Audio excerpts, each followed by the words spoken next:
বাংলাদেশের কৃষিভিত্তিক অর্থনীতিতে ফল চাষ একটি সম্ভাবনাময় খাত। দেশের দক্ষিণ পশ্চিমাঞ্চলের উর্বর মাটি, অনুকূল আবহাওয়া এবং কৃষকদের দীর্ঘদিনের অভিজ্ঞতা এই খাতকে দিয়েছে বিশেষ সম্ভাবনা। তবে আধুনিক প্রযুক্তির সীমিত ব্যবহার, মানসম্মত সংরক্ষণ ব্যবস্থা ও বাজার সংযোগের ঘাটতির কারণে সেই সম্ভাবনা এখনো পুরোপুরি বিকশিত হয়নি।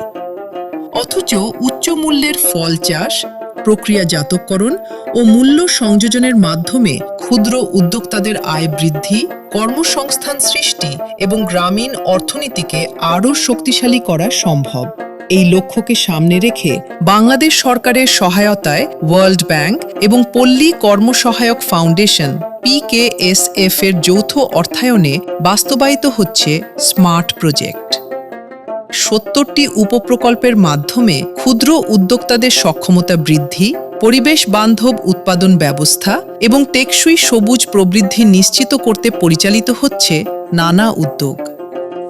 শিশু নিলয় ফাউন্ডেশন 1985 সাল থেকে আমরা এই প্রতিষ্ঠানের যাত্রা শুরু করি। প্রাথমিক পর্যায়ে আমাদের মূল উদ্দেশ্য ছিল গ্রামীণ জনগোষ্ঠী, বিশেষ করে সুবিধাবঞ্চিত নারী এবং শিশুদের অর্থনৈতিক উন্নয়ন, তাদের শিক্ষার ব্যবস্থা এবং তাদের স্বাস্থ্যের দিকে বিশেষভাবে নজর দেওয়া। তখন থেকেই আমরা সুবিধাবঞ্চিত মানুষের পাশে আছি এবং সফলতার সাথে আমরা কাজ করে যাচ্ছি। শিশু নিলয় ফাউন্ডেশন SNF বাস্তবায়ন করছে promotion of value added fruits for sustainable growth and instituting RECP practices শীর্ষক একটি উপপ্রকল্প। শিশু নিলয় ফাউন্ডেশন বাংলাদেশের দক্ষিণ পশ্চিম অঞ্চলের 13টি জেলায় উন্নয়ন কার্যক্রম পরিচালনা করছে। এ পর্যন্ত PKSF এবং দাতা সংস্থার অর্থায়নে বহুমুখী কার্যক্রম পরিচালনা করছে। তার মধ্যে বিশ্ব ব্যাংকের অর্থায়নে স্মার্ট প্রকল্প অন্যতম। আমরা যশোর এবং ঝিনাইদহ জেলার 5টি উপজেলাতে হাই ভ্যালু ফ্রুটসের উপর আমরা কার্যক্রম পরিচালনা করছি। ড্রাগন ফল, মাল্টা, কমলা, পেয়ারা, কলা ও লঙ্গানের মতো উচ্চ মূল্যের ফল চাষ ও বাজারজাতকরণকে আরও লাভজনক এবং টেকসই করে তুলতে নেওয়া হয়েছে বহুমুখী পদক্ষেপ।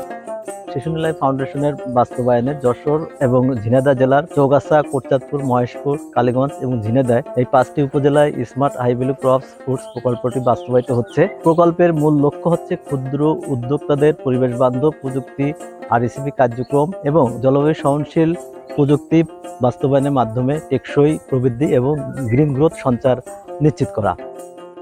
প্রকল্পটির মাধ্যমে resource efficient and cleaner production RECP ভিত্তিক উৎপাদন ব্যবস্থার উপর গুরুত্ব দেওয়া হচ্ছে। RECP হলো এমন একটি স্মার্ট পদ্ধতি যা অল্প পানি, বিদ্যুৎ ও কাঁচামাল ব্যবহার করে অধিক ও মানসম্পন্ন উৎপাদন নিশ্চিত করে। রাত্রে যে পোকা লাগে, পোকার কারণে ড্রাগন হচ্ছে না। যদি লাইফ টাইম ড্রাগনের চাষ করতে হয় তাহলে কারেন্ট লাগবে, কারেন্টের বিল খরচ অনেক বেশি। আমাদের যদি একটু সোলারের ব্যবস্থা যদি থাকতো তাহলে খরচটা একটু কম হইতো।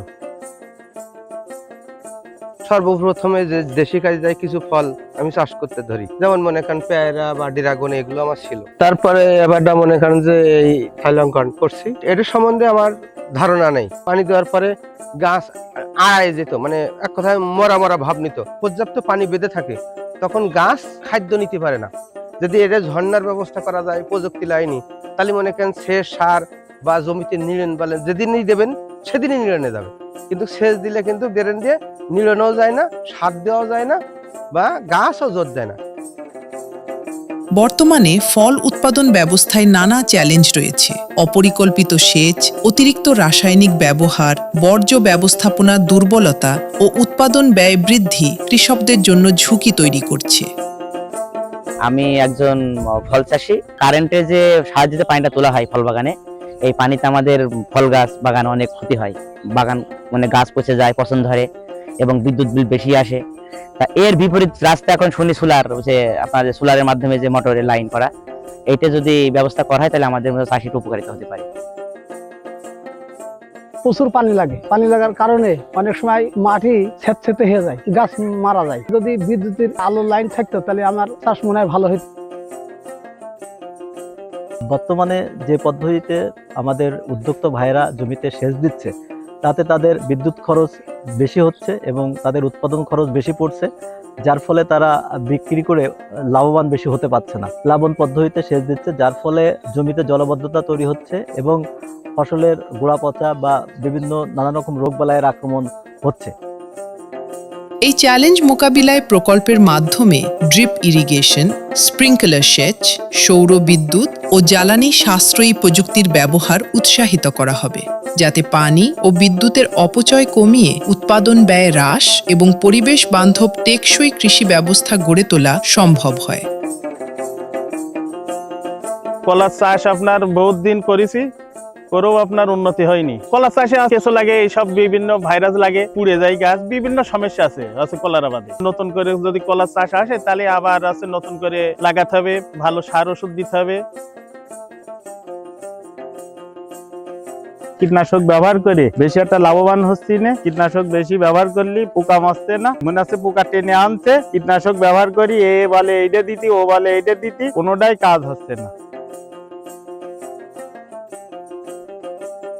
তাদের ফল চাষের জমিতে প্রচুর পরিমাণে রাসায়নিক সার এবং কীটনাশক ব্যবহার করে। রাসায়নিক সার এর পরিবর্তে আমরা জৈব সার ব্যবহারে আমাদের চাষি ভাইদেরকে আমরা উদ্বুদ্ধ করব। এই জৈব সারের মধ্যে বিশেষ করে আমাদের ভার্মি কম্পোস্ট, ট্রাইকো কম্পোস্ট সার এবং জৈব পদ্ধতিতে যে কীটনাশক বা বালাইনাশক দমনের জন্য আমরা ফেরোমন ফাঁদ এবং হলুদ আঠালো ফাঁদ এগুলোর ব্যবহার নিশ্চিত করা হবে। আমাদের গরুর খামার আছে, তারপর পাশাপাশি ফলের বাগান আছে। তো সেখান থেকে অনেক ময়লা আবর্জনা হয়, ফলের খোসা, ফলের পাতাপুতি, এগুলো পচে দুর্গন্ধ হয়। তারপরে গরুর গোবর হয় অনেক।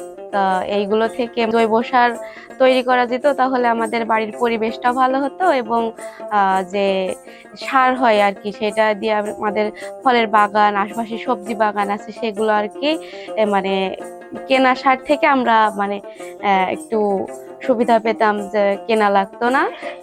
এই জন্য জৈব সারটা তৈরি করা লাগবে। তো কিভাবে যে মানে জৈব সার তৈরি করবো, এই পদ্ধতিটা যদি আমাদের ট্রেনিং দিয়ে শেখাতো তাহলে আর কি উপকৃত হতাম, ভালো হতো আর কি। কৃষিজ বর্জ্য পুনর্ব্যবহারের মাধ্যমে কম্পোস্ট ও জৈব সার উৎপাদন করে সার্কুলার ইকোনমি শক্তিশালী করা হবে। আমি একজন ফল চাষি, এই মালটা চাষ করা হয়েছে। মালটা ফলন ভালো হয়, সব দিক থেকে ভালো, অনেক ধরে, কিন্তু সাইজ মতো করতে পারিনি। বাজারে নিয়ে যাই, গড়গড়া, দাম পাওয়া যায় না। এইটা যদি ভালো গ্রেটিং করা যায়, মোটা করা যায়, তাহলে দাম ভালো পাওয়া যায়, সময় মতো বেচা যায়। বাজারে পরিবেশ ভালো না বলে আমরা মালটা বিক্রি করতে পারিনি। বাজারের বাথরুম নেই, বাথরুমের ব্যবস্থাটা করলে, আর পানির ব্যবস্থাটা আর ড্রেনের ব্যবস্থা, এগুলো করলে নোংরা পরিবেশ কেটে যেত, অনেক বাইরের থেকে ব্যাপারী আসতো। এই প্রকল্প এলাকায় যে কয়টি ফল বাজার আছে, ড্রেনেজ ব্যবস্থার ভালো না থাকা, পয় নিষ্কাশন ভালো না থাকা, বিভিন্ন ধরনের সমস্যার সম্মুখীন হচ্ছে। এই সমস্যার সম্মুখীন থেকে পরিত্রাণ পাওয়ার জন্য ফল মার্কেটে আমরা পয় নিষ্কাশনের ব্যবস্থা নিশ্চিত করব।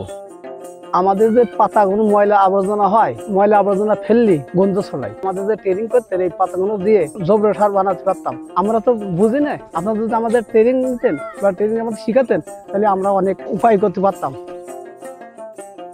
আমরা সবাই জেনে বা বুঝে করি না, আমরা আনুমানিক ভাবে করি বা যেটা যে বলে সেটাই মেনে করি।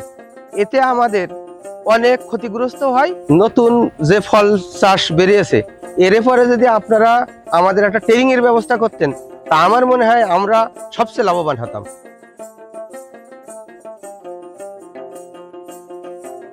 যদি এই প্রকল্প সফলভাবে আমরা বাস্তবায়ন করতে পারি, তাহলে এই অঞ্চলের মানুষের উচ্চ মূল্যের ফল চাষের ক্ষেত্রে একটি বৈপ্লবিক পরিবর্তন আসবে, আর্থিকভাবে লাভবান হবে এবং তাদের অর্থনৈতিক উন্নয়ন ঘটবে, এটা আমরা বিশ্বাস করি। এই উপপ্রকল্পের লক্ষ্য শুধু ফল উৎপাদন বৃদ্ধি নয়, বরং একটি দক্ষ, পরিবেশ বান্ধব এবং জলবায়ু সহনশীল কৃষি ব্যবস্থা গড়ে তোলা, যেখানে সম্পদের সঠিক ব্যবহার, মূল্য সংযোজন এবং টেকসই বাজার ব্যবস্থার মাধ্যমে ক্ষুদ্র উদ্যোক্তারা হয়ে উঠবেন আরও আত্মনির্ভরশীল ও সমৃদ্ধ।